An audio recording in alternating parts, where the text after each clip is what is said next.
Good afternoon all of you. आज अपने discuss करेंगे नया टॉपिक है life stock insurance scheme.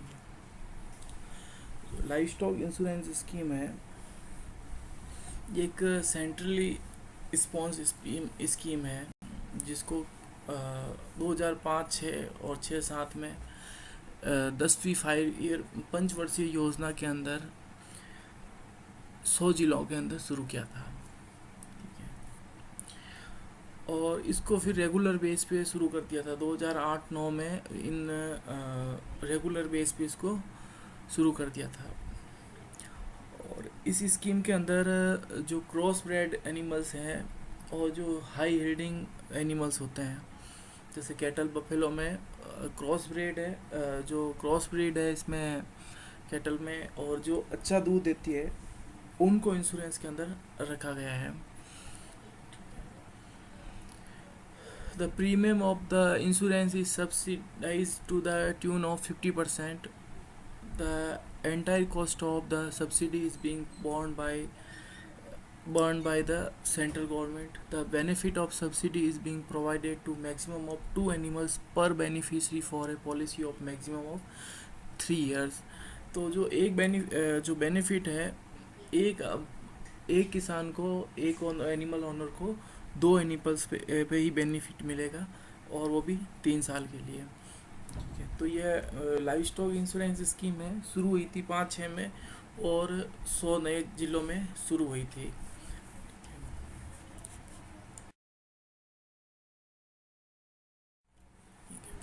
Next, the scheme is being implemented in all states except Goa through the State Livestock Development Board of respective states. The scheme is proposed to be extended to so all districts covered during pilot period and more species of livestock including indigenous cattle, yak और मिथुन। फिर इसमें क्या हुआ और 100 ज़िले और जोड़ दिए इसमें, 100 डिस्ट्रिक्ट और नहीं, और उसके अलावा इसमें केटल, याक और मिथुन है, इंडिजिनस है, उनको भी इसमें ऐड कर दिया गया। अब इसमें जो लाइफ स्टॉक इंश्योरेंस स्कीम है, इसके 2 ऑब्जेक्टिव थे, 2 मुख्य उद्देश्य थे, दो ऑब्जेक्टिव थे। तो पहला इसमें था कि जो एनिमल्स है वो डेड हो जाता था, ठीक है, इससे क्या होता है, एनिमल्स को फ़ायदा देने के लिए इंश्योरेंस स्कीम शुरू की गई थी। ठीक है, दूसरा था कि इस इंश्योरेंस स्कीम के बहाने एनिमल्स में इम्प्रूवमेंट होता है, क्वालिटेटिव इम्प्रूवमेंट है कि भाई एनिमल्स का जो उसकी क्वालिटी बढ़ाते हैं लोग।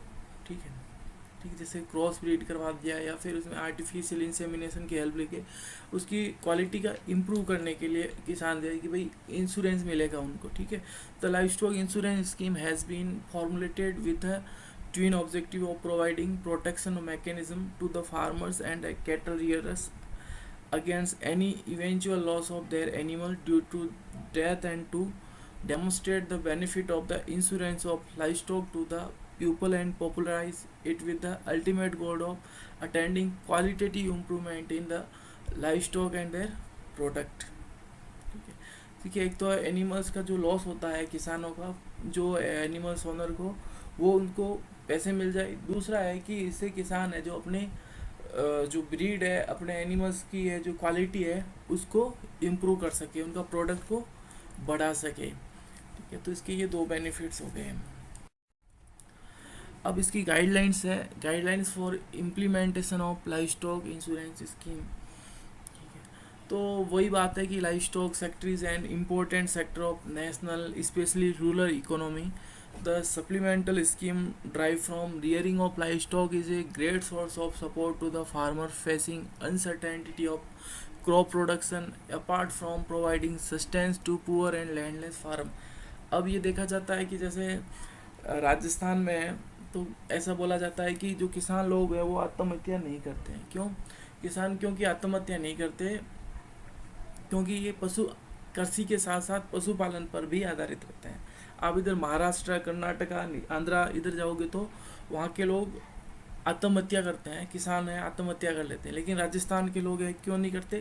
क्योंकि यहाँ पे पशुपालन भी साथ साथ में, कृषि के साथ साथ पशुपालन पर भी जोर दिया जाता है। ठीक है, तो ऐसा कोई क्रॉप में कोई दिक्कत आ गई, मतलब कृषि में कोई दिक्कत आ गई है, या मतलब कोई ऐसी आपदा आ गई है जिससे कि आपकी सारी फसल बर्बाद हो गई, उस स्थिति में भी वो किसान है जो पशुपालक है जो अपने गुजारा जीवन यापन कर सकता है। ठीक है, for promotion of the livestock sector it has been felt that along with providing more effective step for disease control and improvement of genetic quality of animal, a mechanism of assure protection to the farmer and cattle rearers need to be devised against eventual losses of such animals. In this direction, the government approved a newly central sponsor scheme on livestock insurance, which was implemented on pilot basis during the 10th plan from 2008-2009 onward. The scheme is being implemented as a regular scheme in the 100 newly selected districts till the end of 11th 5-year plan 2011-12. ठीक है, अब इसमें implementing agency कौन कौन सी हो गई इसमें, जो department of animal husbandry, dairying and fisheries is implementing the centrally sponsor scheme of national project for cattle and buffalo breeding, NPCBB होता है, NPCBB। ठीक है, ये इसका मतलब इसकी इम्प्लीमेंटिंग एजेंसी होती है with the objective of bring about genetic upgradation of cattle and buffalo by artificial insemination as well as acquisition of prone indigenous animals है। अब ये जो national project for cattle and buffalo breeding, ठीक है, ये मतलब नेशनल इंश्योरेंस स्कीम की agency थी। इसके साथ में ये एक स्टेट इम्प्लीमेंटिंग एजेंसी है। ठीक है, ये इसके थ्रू ये NPCBB है जो SIA से होती है, स्टेट इम्प्लीमेंटिंग एजेंसी, उसके थ्रू ये इंश्योरेंस मतलब किसानों तक ये इम्प्लीमेंट करते थे। ठीक है, लेकिन कुछ जगह ऐसी है जहाँ पर NPCBB और SIA नहीं होती है, वहाँ पे स्टेट एनिमल हस्बेंड्री है, वो इस स्कीम को इम्प्लीमेंट कर सकता है। ठीक है, NPCBB is implemented through state implementing agency like State Livestock Development Board in order to bring about the synergy between NPCBB and livestock insurance. The latter scheme will also be implemented through the SIA. Almost all the states have opted for NPCBB. In states which are not implementing NPCBB or where there are no SIAs, the livestock insurance scheme will be implemented through the state animal husbandry department है। जो कहने का ये तात्पर्य है कि NPCBB और SIA के थ्रू है इंश्योरेंस स्कीम है जो इम्प्लीमेंटेड करते हैं, और जहाँ पे ये दोनों नहीं है तो वहाँ पे स्टेट एनिमल हस्बेंड्री डिपार्टमेंट है, वो इस स्कीम को इम्प्लीमेंटेड करता है। एग्जीक्यूटिव अथॉरिटी है, इसमें the chief executive officer of the state livestock development board will also be the executive authority for this scheme. मतलब इसमें state livestock development board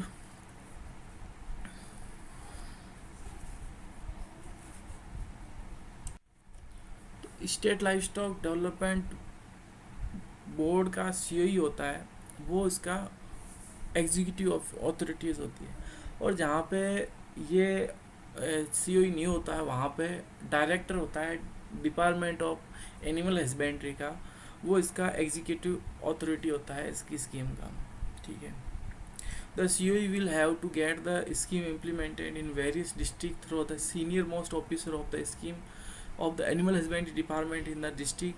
The necessary instruction for this purpose will have to be issued by the state government. The center fund for premium subsidy, payment of honorarium to veterinary practitioners, awareness creation through panchayats will be placed with the SIEC as executive authority of the scheme. The chief executive officer will be responsible for execution and monitoring of the scheme. ठीक है, अब कुछ इसके function होते हैं CEO के, वो देखते हैं। managing the central fund carefully and in accordance with instruction issued by the Department of Animal Husbandry, Dairying and Fisheries, government of India. अब जो सेंट्रल फंड जो देती है उसको मैनेज करने का काम होता है ये सीईओ का रहता है।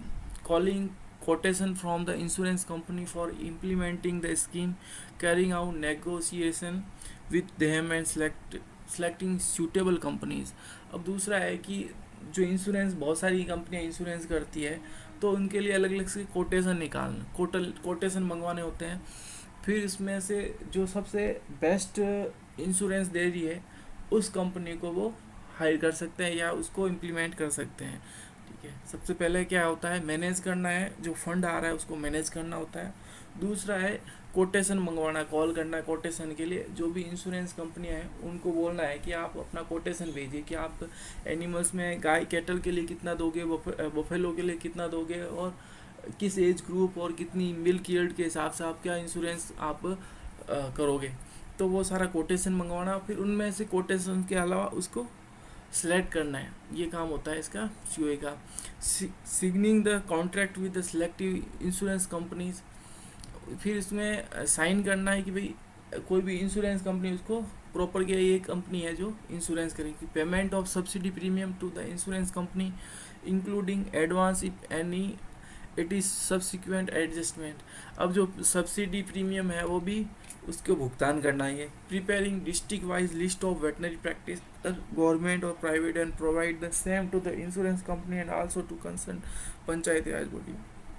अब जो इंश्योरेंस कंपनी है उसको ये वेटनरी प्रैक्टिशनर है जो भी गवर्नमेंट है प्राइवेट है उनकी लिस्ट प्रोवाइड करवाना है। ठीक है, जिससे कि मतलब ये पता रहेगी जब कोई एनिमल्स है जिसी की डेथ हो जाती है तो उसमें क्या होता है कि जो एनिमल्स का पोस्टमार्टम करना होता है उसकी डेथ किस वजह से हुई है उसको प्रूफ के लिए चाहिए होता है। जो पोस्टमार्टम रिपोर्ट होती है वो एक वेटनरियन की चाहिए होती है। तो वेटनरी प्रैक्टिशनर की जो लिस्ट होती है उसमें गवर्नमेंट और प्राइवेट दोनों की लिस्ट होती है, वो प्रोवाइड कराई जाती है। तो ये काम भी होता है सीईओ का होता है।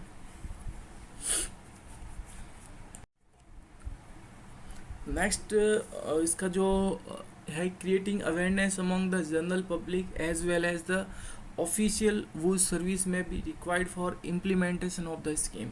अब लोगों के अंदर अवेयरनेस को जागृत कराना, ठीक है, लोगों में बताना कि भाई ये सर्विस है और इसको किस प्रकार से आप लागू कर सकते हैं, ये सारा काम किसका सीओई का होता है।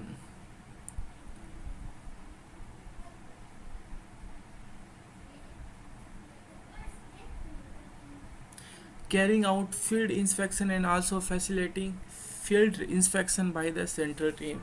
अब वो जब फील्ड का जो भी गांव में जाके फील्ड का इंस्पेक्शन करना है और जो सेंट्रल की टीम होती है उनको फैसिलिटी प्रोवाइड करवाना होता है कि आप फील्ड में जाके देखें भाई कोई फर्जी भ्रष्टाचार तो नहीं हो रहा है, ठीक है, कोई करप्शन तो नहीं है। Release of fund to the district officer in charge of the department of animal husbandry for payment of honorarium to veterinary practitioner.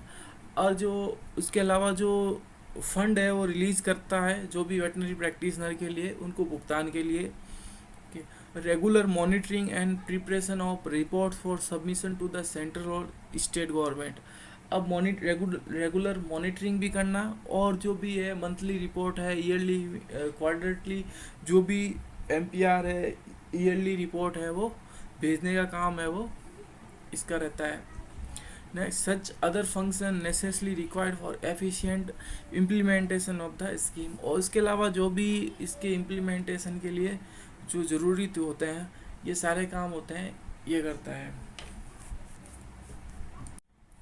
The principal secretary in charge animal husbandry of the state government, Director of State Animal Husbandry Department will ensure availability of sufficient infrastructure in terms of manpower and other logistic support to the CEO, district level officer needed for effective implementation of the scheme. The exact name, designation, address of CEO, district officer in charge for insurance work will be made available to central government and same will be prominently display on important place within the district and especially in the rural area of the district. Any change in the name and designation of CEO will also be properly communicated to all concerned. तो ये CEO के बारे में जो भी जानकारी होती है वो देना. For effective implementation and monitoring of the scheme, if state feel necessity, a district committee could be formed suitably involving the officer organization having interest in the field of animal husbandry. The dairy cooperative society, if interested, could also be involved and given responsibility of implementing the scheme where possible. अब इसमें क्या होता है कि इस implementation और इसकी monitoring के लिए और भी कमेटी बना सकती है, डिस्ट्रिक्ट कमेटी भी बना सकते हैं, या जो डेयरी कोऑपरेटिव सोसाइटीज़ होती है यदि उनका इंटरेस्ट है तो वो भी इसमें इन्वॉल्व हो सकती है और उनको भी रेस्पॉन्सिबिलिटी दी जा सकती है और इस स्कीम को चलाने के लिए यदि आवश्यकता पड़ती है तो. अब सिलेक्शन ऑफ इंश्योरेंस स्कीम. अब इंश्योरेंस स्कीम को जो कंपनी है उसको कैसे सेलेक्ट किया जाता है. In order to get the maximum benefit in term of competitive premium rates, easier procedure of issue of policy and settlement of claims, chief executive officer will be empowered to decide upon the insurance company and the term and condition. अब जो insurance company उसका selection उसके base पे करता है कि जो सबसे ज़्यादा से ज़्यादा किसानों को बेनिफिट दे और उसकी जो प्रोसीजर होता है वो इजी हो पॉलिसी का और जो भुगतान हो वो आसानी से हो. तो इस प्रकार जिसकी रेट भी अच्छी हो, जो बेनिफिट भी ज़्यादा देता हो किसानों को और उसका जो प्रोसीजर भी थोड़ा इजी हो, उस कंपनी का चयन करता है executive officer. And while selecting insurance company, besides premiums rate offer, their capacity to provide service, term and condition and service efficiency should also be taken into the account. The CEO will invite quotation in writing form those public and private general insurance companies having a fairly wide network in the state or considerable part of state. The CEO should select the insurance companies after negotiating with the insurance company for successful and efficient implementation of the scheme and popularizing the scheme amongst the livestock owner. If any insurance company is offering cover for any type of disability in addition to that of the insured animal, such offer could be considered. However, no subsidy in the premium for such additional risk coverage will be provided. अब ये जो COE का काम होता है quotation मंगवाना है, जो भी अलग अलग कंपनीज होती है, इंश्योरेंस कंपनी होती है, उनसे कोटेशन मंगवाना होता है और उसके बाद में उसमें नेगोशिएशन करना है, उसके भावताव पूछना है, मतलब उसमें घटाना बढ़ाना जिस हिसाब से जो भी काम होता है, भाई ये रेट इसकी कम है बफेलो की, कैटल की, उसके अलावा उसकी जो पॉलिसीज़ होती है, जो उसके जो भी इसके जो इशू होते हैं, प्रोसीजर होते हैं, उसके बारे में वो सारी चर्चा करता है. उसके बाद में वो कंपनी को वो सिलेक्ट करता है CEO, chief executive officer. The entire cost of premium on account of the risk coverage other than death of animal has to be borne by the beneficiary. As mentioned above, the CEO has to ensure the premium rate agreed to is competitive. Under no circumstance the rate of premium should exceed 4.5% of annual policies and 12% of the 3-year policies. Normally a single insurance company should be entrusted for insurance with the work in a district. However, for the purpose of encouraging competition and popularizing the scheme, more than one insurance company may be allowed to operate in a district. If other terms and conditions are remaining same, default in settlement of claim or any type of deficiency in service on part of insurance company could be brought to the notice of the Insurance Regulatory and Development Authority, which is a nodal authority in the country in this regard. तो इसमें 4.45% annual policies के लिए और 12% है 3 year policies के लिए। ये आपको ध्यान रखना है। अब इसमें इंश्योरेंस स्कीम के अंदर वेटनरी प्रैक्टिशनर का क्या इन्वॉल्वमेंट होता है, वो इन्वॉल्वमेंट देखते हैं। The active involvement of veterinary practitioner at the village level is required for the successful implementation of the scheme. अब जो सक्सेसफुल इम्प्लीमेंटेशन होता है उसके लिए वेटनरी प्रैक्टिशनर की बहुत ज़्यादा जरूरत होती है। They are to be associate with the work of identification and examination of animals to be covered under the scheme, determination of their market price, tagging of the insured animals, and finally issuing veterinary certificate as when a claim is made। अब वो identification करता है animals का, कौन सी breed है, ठीक है, उसकी क्या एज हो सकती है, उसमें कोई ऐसी डिजीज़ तो नहीं है, ठीक है, और उसके अलावा उस एनिमल्स की टैगिंग करना, ईयर टैगिंग करके आइडेंटिफिकेशन करना या टैगिंग करके उस एनिमल्स को आइडेंटिफाई करना होता है, ठीक है। Being Bacillus in being in touch with the farmer and cattle rearer, they may also help in promoting the popularizing the scheme। अब क्या होता है कि जो वेटनरी प्रैक्टिशनर होता है वो किसानों से डायरेक्ट टच में रहता है, तो इस प्रकार ये स्कीम है वो आसानी से लागू कर सकता है कि जो एनिमल्स ओनर को है वो आसानी से कन्वे कर सकते हैं कि आप ये इंश्योरेंस स्कीम लीजिए, आपको इससे बेनिफिट हो सकता है, क्योंकि वो हमेशा उनके साथ ही डायरेक्ट टच में रहता है। As far as possible only veterinary practitioner working with the state government may be involve. Private veterinary practitioners who are registered with Veterinary Council of India may be involved only if government veterinary practitioners are not available। अब ज़्यादातर priority होती है इसमें, government जो employed होता है उसी को प्रायोरिटी दी जाती है। यदि ऐसी स्थिति बनी है कि आपको गवर्नमेंट वेटनरी प्रैक्टिशनर नहीं मिल रहा है तो उस कंडीशन में जो veterinary council of India VCI से रजिस्टर्ड जो होते हैं वेटनरी प्रैक्टिशनर है उनको भी ये अवसर दे सकते हैं, ठीक है, वो इसको मतलब टैगिंग और आइडेंटिफिकेशन कर सकता है। A list of such veterinary practitioner will be prepare for every district by the district officer to the department of animal husbandry. तो ये जो लिस्ट होती है वेटनरी प्रैक्टिशनर की वो एनिमल हस्बेंड्री जो डिपार्टमेंट होता है एनिमल हस्बेंड्री वो डिस्ट्रिक्ट वाइज है वेटनरी ऑफिसर की वो लिस्ट बना सकता है। The list of veterinary practitioner will be made available with the insurance company selected for the district as well as to the concern panchayat raj board. तो ये veterinary practitioner का एक बहुत ज़्यादा इन्वॉल्वमेंट होता है इसमें इंश्योरेंस करवाने में, क्योंकि वो एक तो डायरेक्ट है जो कांटेक्ट में रहता है, टच में रहता है, दूसरा इसमें ईयर टैगिंग है, एनिमल्स का आइडेंटिफिकेशन करना है, ठीक है, उसके बाद में जो एनिमल्स है उसकी मार्केट वैल्यू है जो डिसाइड करना है कि मार्केट वैल्यू है जो एनिमल्स की एज पे डिसाइड करता है, एनिमल्स की जो पे डिग्री पे डिपेंड करता है, ठीक है, कि मतलब उतना कितना दूध दे रही थी वो, उसके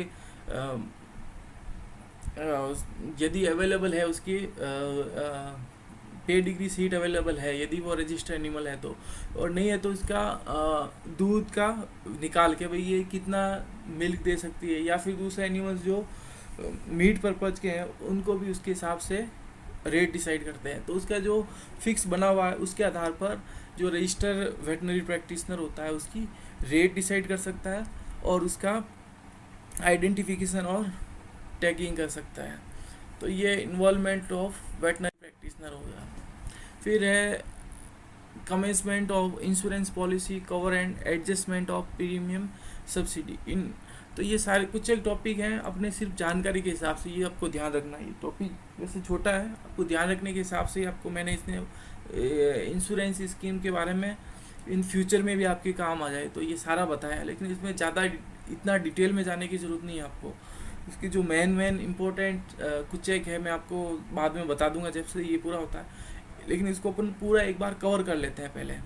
तो in order to generate confidence among the cattle owner about the efficacy of the scheme, it is important that the policy cover should take effect once the basic formalities like identification of animals, its examination by veterinary practitioner, assessment of its value and its tagging along with payment of 50% of premium to the insurance company or its agent by the cattle owner. The selected insurance company will have to agree to this. However, it is possible that the insurance company may point out a provision in the Insurance Act that insurance cover can take effect only after the whole premium is paid in advance. In order to take care of this problem, there could be an arrangement by which certain amount is paid in advance to the insurance company directly by the CEO. तो ये कुछ इसका सब premium subsidy और policy cover के बारे में. This amount should not exceed 50% of premium of the number of animal expected to insurance in a period of 3 months. The insurance company on its part should issue instruction to their branches that as and when 50% of the premium is paid by the cattle owner, they should issue the policy by suitably adjusting the balance 50% from this advance.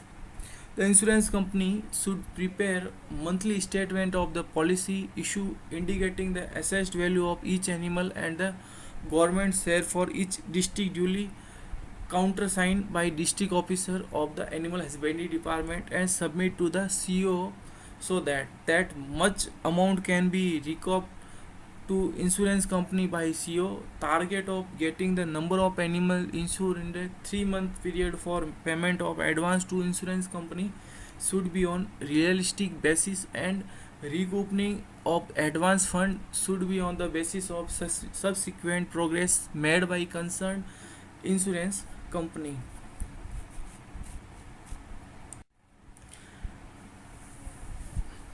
अब इसमें जो animals to be covered under the scheme and selection of beneficiary, अब इसमें कौन कौन से animals हैं वो कवर होंगे और जो इसके बेनिफिशरीज होते हैं, जो किसान है, एनिमल्स ओनर हैं, वो कौन से. All those female cattle buffalo yielding at least 100 liters of milk per lactation are to be considered high yielding and hence can be insured under the scheme for maximum of their current market value. तो इसमें क्या होता है, ये 100 litre milk है, तो अब ये कैसे लिया जाता है. तो इसके लिए एक जो भी जैसे कैटल है या बफेलो है, तो उसका जो मिल्क होता है पर लैक्टेशन है, तो एक लैक्टेशन है ऐसा नहीं. कुछ एक गायें होती है तो मान लो 6 महीने दूध दे दिया, ठीक है, कोई 7 महीने दे दिया, कोई कुछ 12 महीना भी दे देती है. तो ऐसा नहीं करके एक गवर्नमेंट ने मतलब ऐसे स्पेसिफिक मान रखा है, एक वो स्पेसिफिक है. तो जो 305 दिन होता है, 305 दिन का दूध होता है, वो स्टैंडर्ड वैल्यू होती है कि भाई 305 दिन तक जो लैक्टेशन ईल्ड होती है वो 305 दिन मानते हैं, जो लैक्टेशन लेंथ होती है, जो 305 दिन के अंदर जो दूध होता है उसी को गिना जाता है. 305 दिन के अलावा जो ज़्यादा हो जाता है उसको वो नहीं गिनते हैं, ठीक है. 305 दिन हो गए वही दूध गिना जाता है, ठीक है. तो मतलब एक जो लैक्टेशन लेंथ होती है वो स्टैंडर्ड है, जो 305 डेज होती है वो स्टैंडर्ड लेंथ होती है, ठीक है. और इसमें जो फीमेल कैटल और बफेलो होती है जो कम से कम 1500 लीटर है पर लैक्टेशन दे, उनको हम हाई यील्डिंग एनिमल्स मान सकते हैं. 1500 लीटर का मतलब क्या हुआ, जो एनिमल सुबह और शाम दोनों मिला के 305 दिन में 1500 लीटर दे रही है. तो इसका मतलब है लगभग है 2.5 लीटर एक टाइम का कंटिन्यू 10 महीने तक दे. सुबह शाम दोनों मिला के 5 लीटर है, तो एक महीने के हो गए 150 लीटर और 10 महीने के हो गए 1500 लीटर लगभग, ठीक है. सुबह शाम है दोनों टाइम मिला के 5 लीटर है जो दूध है, उनको हाई यील्डिंग एनिमल्स कहा जाता है. और वो एनिमल्स हैं इस इंश्योरेंस स्कीम के अंदर इंश्योर हो सकते हैं. Animal covered under any other insurance scheme plan will not be covered under this scheme. और जो एनिमल्स हैं अदर इंश्योरेंस स्कीम और प्लान के अंदर है कवर्ड है, वो इसके अंदर इंक्लूड नहीं होते हैं. benefit of subsidy is to be restricted to two animal per beneficiaries and is to be given for one time insurance of animal up to a maximum period of 3 years. अब ये होता है, एक animals owner होता है जो benefit होता है, एक किसान को दो एनिमल्स के लिए ही बेनिफिट मिलता है। उसके अलावा ये सिर्फ 3 साल के लिए ही मिलता है, maximum period of 3 year and two animal per beneficiary. आपको ये इम्पोर्टेंट भी है, ध्यान रखना है, टू एनिमल पर बेनिफिशरीज और मैक्सिमम पीरियड ऑफ 3 ईयर्स। तो इसमें 3-4 चीज़ें निकल के आई है। एक तो जो 1500 लीटर से ज़्यादा दूध दे रही है उन कैटल और बफेलो, और उसमें भी फीमेल कैटल और बफेलो 1500 लीटर जो पर लैक्टेशन दे रही है, और टू एनिमल्स पर बेनिफिशरीज है, और मैक्सिमम पीरियड ऑफ 3 ईयर्स। ये 4 चीज़ें आपको ध्यान रखना है। The one time insurance of animal up to a maximum period of 3 years, the farmers will have to be encouraged to go for a 3-year policy which is likely to be more economical and useful for getting the real benefit of insurance on occurrence of natural calamities like flood and drought. However, if livestock owner prefer to have insurance policy for less than 3-year period for valid reason, benefit of the subsidy under the scheme would be available to them also, with the restriction that no subsidy would be available for further extension of the policy. Field performance records of NPCBB could also be involved for identification of beneficiary. The Gram Panchayat will assist the insurance company in identifying the beneficiary. अब जो NPCBB है उसका भी involvement रहता है इसमें। जो beneficiaries होते हैं, जो किसान की जिनको ज़्यादा ज़रूरत होती है इंश्योरेंस की, उनको, और उसके अलावा जो ग्राम पंचायत है, पंचायत की भी सहायता कंपनी ले सकती है आइडेंटिफाई करने के लिए बेनिफिशरीज। जो किसान है, एनिमल्स ओनर को बेनिफिट करने के लिए पंचायत का भी सहारा ले सकती है। NPCBB है वो भी इन्वॉल्व हो सकती है इसमें आइडेंटिफिकेशन ऑफ बेनिफिशरी में। नेक्स्ट है determination of market price of the animals. ठीक है, and animal will be ensure for the maximum of its current market price. The market price of animal to be insured will be assessed jointly by beneficiary, authorized veterinary practitioner and the insurance agent. अब next है identification of insured animals. तो animals insured with help to be properly and uniquely identify at the time of insurance claim. The ear tagging should therefore be foolproof as far as possible. तो जो animals का identification के लिए जो ज़रूरी है वो ईयर टैगिंग है, सबसे पहले बहुत ज़रूरी होता है। The traditional method of ear tagging और the recent technology of fixing microchips could be use at the time of tagging the policy.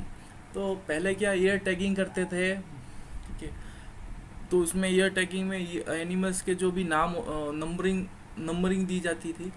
अब उसके अलावा अब आजकल क्या होता है कि जो स्किन के अंदर है जो माइक्रोचिप है वो फिट कर देते हैं, तो उसके अंदर एनिमल्स का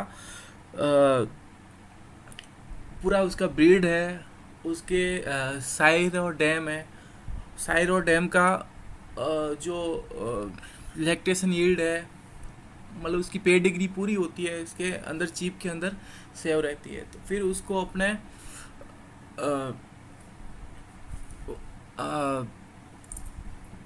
रीड कर सकते हैं वापस, ठीक है, या तो अपने ईयर टैग में लगा के उसका जो पूरी पेडिग्री को अपने रजिस्टर में अपने हाथ से लिख सकते हैं, या फिर अपने माइक्रोचिप है जो उसके अंदर स्किन के अंदर डाल देते हैं, जो उसके अंदर अपन वापस पढ़ सकते हैं जब भी ज़रूरत होती है। The cost of fixing the identification mark will be borne by the insurance company and responsibility of its maintenance will be lie on the concerned beneficiaries. The nature and quality of tagging material will be mutually agreed by the beneficiary and the insurance company. The veterinary practitioner may guide the beneficiary about the need and importance of the tag fixed for settlement of their claim, so that they take proper care of maintenance of the tag.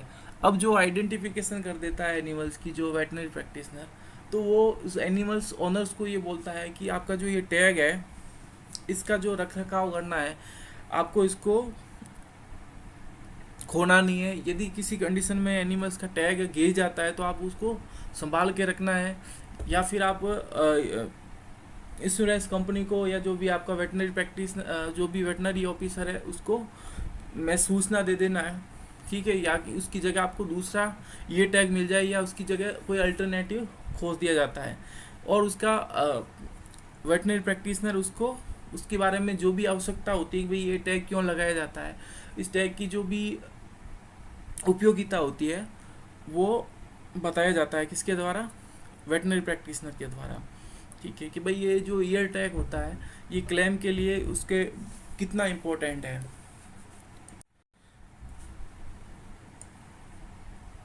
Next है chance of owner during validity period of insurance. मतलब change का क्या है कि बहुत बार क्या animals owner होता है तो वो अपने जो एनिमल है जो बेच देता है, ठीक है, तो उसमें उसका क्या होगा, इंश्योरेंस का क्या होता है, तो वो देखते हैं। In case of the sale of animal और otherwise transfer of animal from one owner to the other before expiry of the insurance policy, the authority of beneficiary for the remaining period of policy will have to be transferred to the new owner. The modalities for transfer of livestock policy and fees and sale deed etc. required for transfer should be decided while entering into contract with the insurance company. अब यह इस condition में क्या होता है कि animals owner है वो अपना एनिमल्स को बेच देते हैं या ट्रांसफ़र कर देता है, तो उस कंडीशन में जो यदि ये इंश्योरेंस पॉलिसी एक्सपायर नहीं होती है तो ये जो रिमेनिंग पॉलिसी पीरियड है वो पॉलिसी का नेक्स्ट एनिमल्स ओनर को ट्रांसफ़र हो जाता है, ठीक है। उसके लिए जो फीस होती है वो उसके लिए फीस लगती है। Effective monitoring of the scheme. In order to effectively implementation the scheme, there is need of strict monitoring at different stages. The monitoring should be in terms of financial releases, number of animal insured and type of insurance. Monitoring at the central and state level is extremely important. CEO will be required to make special efforts for effective monitoring. Secretary in charge animal husbandry in state government, Director of State Animal Husbandry will take periodic review of the implementation of the scheme. अब इसका effective monitoring, भाई ऐसा तो नहीं है कि किसानों को बेनिफिट नहीं मिल रहा है, ऐसा तो नहीं है कि एक से ज़्यादा एनिमल्स एक ही एनिमल्स ओनर को बहुत सारे बेनिफिट एक ही पशुपालक हैं जो इंश्योरेंस हो रहे हैं, अन्य को नहीं हो रहे हैं, या क्लेम मिल पा रहा है कि नहीं मिल पा रहा है। तो इसका हर स्टेज लेवल अलग अलग स्टेजेस पे इसकी मॉनिटरिंग होती है। इसमें सीईओ से लेकर के एनिमल हस्बेंड्री का इंचार्ज है, जो भी डायरेक्टर है, डिप्टी डायरेक्टर है, नोडल है, इन सब का ये सब इफेक्टिव मॉनिटरिंग करते हैं, ठीक है, ये जो स्कीम है इफेक्टिवली चल रही है या नहीं चल रही है। तो payment of honorarium to veterinary practitioner. तो ये जो वेटनरी प्रैक्टिशनर होता है इंश्योरेंस के मामले में शुरू से एंड तक इसका बिगनिंग टू एंड तक इसका बहुत ज़्यादा इम्पोर्टेंट रोल होता है, ठीक है, क्योंकि आइडेंटिफिकेशन करना एनिमल्स का, उसके बाद में उसका टैग के बारे में किसानों को जागरूक करना है।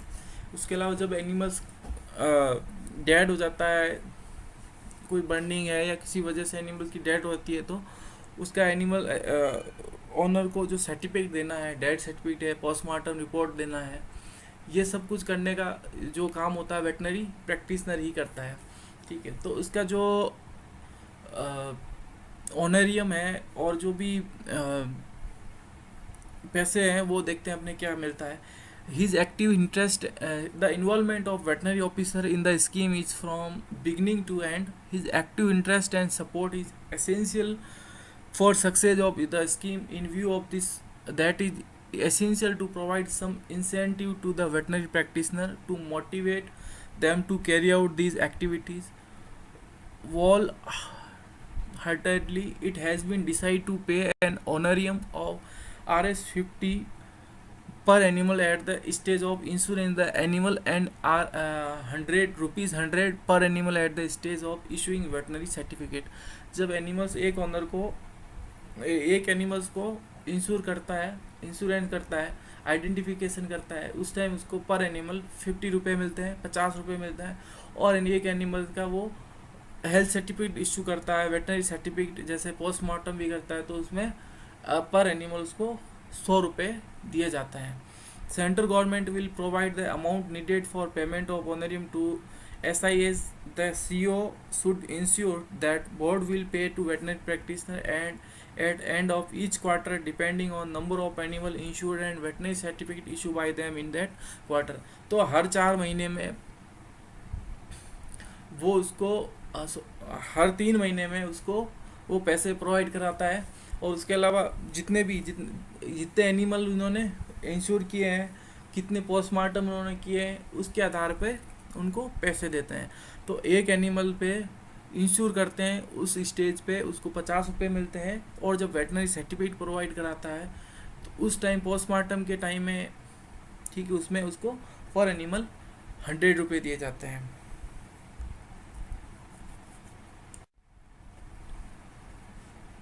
नेक्स्ट है पब्लिसिटी। तो पब्लिसिटी में this scheme is new and people inclusive of the concerned official are not much aware of the scheme. Therefore, public always machinery involved in this have to be made aware of the scheme and benefit thereof. Pamphlets, poster, wall painting, radio talk, TV clipping will help in creating awareness among the farmers about the benefit of insuring their high yielding animal under the scheme. Publicity campaign on special occasion like animal fair will also be taken up for wide publicity. The Panchayati Raj institution will be involved in publicity in a big way. The task of disseminating information on the scheme and inviting farmer to offer their animals for identification for insurance will be entrusted to intermediate panchayat. For this purpose, the CO are empowered to provide assistance not existing rupees 5,000 for each intermediate panchayat in both case and in form of publicity material. तो publicity इसमें बहुत ज़्यादा ज़रूरी होती है, लोगों को aware करना होता है। उसके लिए क्या कर सकते हैं, पैम्पलेट्स है, पोस्टर है, जो भी ऑडियो विजुअल ऐड है वो अपन यूज कर सकते हैं। वॉल पेंटिंग है, रेडियो टॉक है, TV क्लिपिंग है, ठीक है। तो ये सब क्या है, एनिमल्स ओनर होते हैं, उनको अवेयर करने के लिए, ठीक है। और उसके अलावा जो इंश्योरेंस के जो बेनिफिट है वो बताने के लिए है। इसके अलावा जो पंचायत है वो अपने स्तर पर भी अपने किसानों को अवेयर कर सकती हैं। उसके अलावा जो मेले लगते हैं उसके अंदर भी अपने स्पेशल ओकेज़न है, जैसे कि मेले हैं, उनमें भी अपन कैंपेन कर सकते हैं, जहाँ वहाँ पे एग्जीबिशन लगा सकते हैं, किसानों को जागरूक कर सकते हैं इंश्योरेंस के लिए, ठीक है। उसके लिए जो 5,000 हैं पंचायत को CO प्रोवाइड कराता है, ठीक है। तो इस प्रकार आज अपने डिस्कस किया डिटेल में अपने लाइव स्टॉक इंश्योरेंस स्कीम का, ठीक है। तो इसमें कुछ इम्पोर्टेंट बातें, इसके जो 2 चीज़ें थी इसके ऑब्जेक्टिव में, कि ये पहला ऑब्जेक्टिव तो इसका ये था कि जो एनिमल्स डेड हो जाती है, एनिमल डेड हो जाता है तो उसको लॉस को पैसे के रूप में दे देते हैं। दूसरा है कि एनिमल्स का इम्प्रूवमेंट हो सकता है, कैसे कि जो अच्छे क्वालिटी के एनिमल्स होते हैं उनका इंश्योरेंस होता है, तो इसलिए जो किसान हैं वो अपने इंश्योरेंस के लालच में अपने क्वालिटी को इम्प्रूवमेंट करते हैं अपने एनिमल्स की, ठीक है। फिर इसमें यह है कि एक एनिमल्स ओनर को 2 एनिमल के लिए ही बेनिफिट मिलता है। एक एनिमल 2 एनिमल को ही इंश्योर करवा सकता है। इसमें 1500 लीटर से ज़्यादा मिल्क देने वाले फीमेल कैटल बफेलो को इंश्योर किया जाता है, ठीक है, और ये मैक्सिमम 3 साल के लिए होता है, ठीक है। तो ये सारा हो गया इंश्योरेंस के बारे में टोटल अपने डिटेल में। इसमें ज़्यादा डीप में जाने की ज़रूरत नहीं है। इसके जो सीओई के फंक्शन हो गया, वेटनरी प्रैक्टिशनर का जो इन्वॉल्वमेंट हो गया, और इसमें कुछ एक दो जो जैसे कि ईयर इसमें कब शुरू कब हुआ था, उसके अलावा जो बेनिफिशरी को कितने साल के लिए मिलता है, कितने महीनों के, कितने साल के लिए ये रहता है इंश्योरेंस पॉलिसी, और कितने कौन कौन से एनिमल इसमें इन्वॉल्व होते हैं, ये सारा थोड़ा पूछ पूछ लेते हैं, ठीक है। Thank you.